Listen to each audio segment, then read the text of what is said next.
Madam President, I associate myself with the words of Minister Kuleba of Ukraine and my colleagues from the European Union.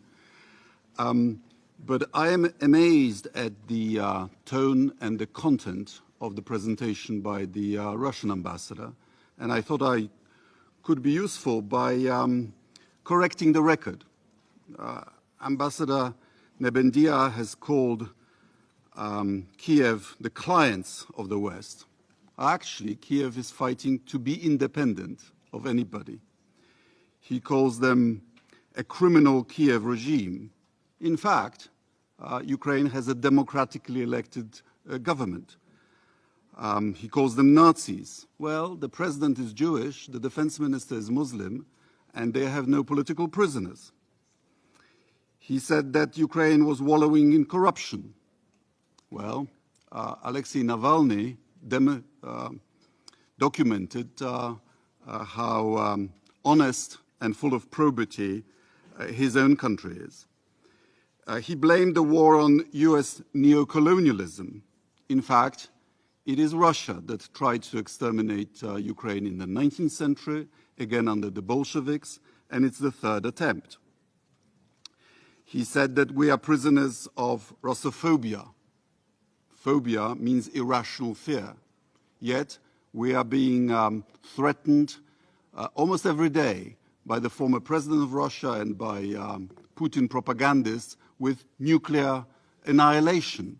I put to you that it's not irrational. When Russia threatens us, we trust it. He said that we are denying Russia's security interests. Not true. We've only started rearming ourselves when Russia started invading her neighbors. He even said that Poland attacked Russia during World War II.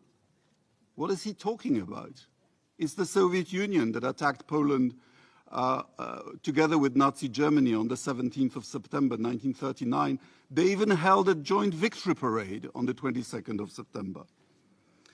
He says that Russia has always only beaten back aggression. What were Russian troops doing at the gates of Warsaw in August 1920? They were on a topographical excursion?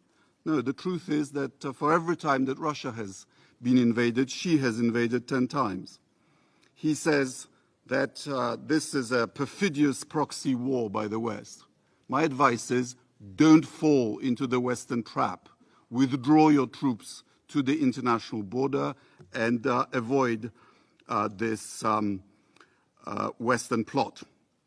He also says that there was an illegal coup in Ukraine, in Kiev in 2014. Well, I was there. There was no coup.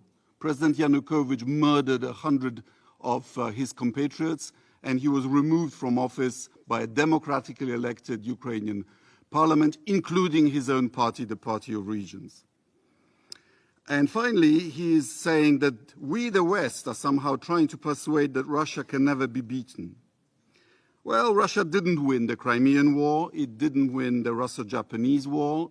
It didn't win World War I. It didn't win the Battle of Warsaw. It didn't win in Afghanistan, and it didn't win the Cold War. But there is good news. After each failure, there were reforms. Such demagoguery is unworthy of a member on a permanent basis of the Security Council. But what the ambassador has achieved is to remind us why we resisted Soviet domination and what Ukraine is resisting now. They failed to subjugate us then, they'll fail to subjugate Ukraine and us now. Thank you very much.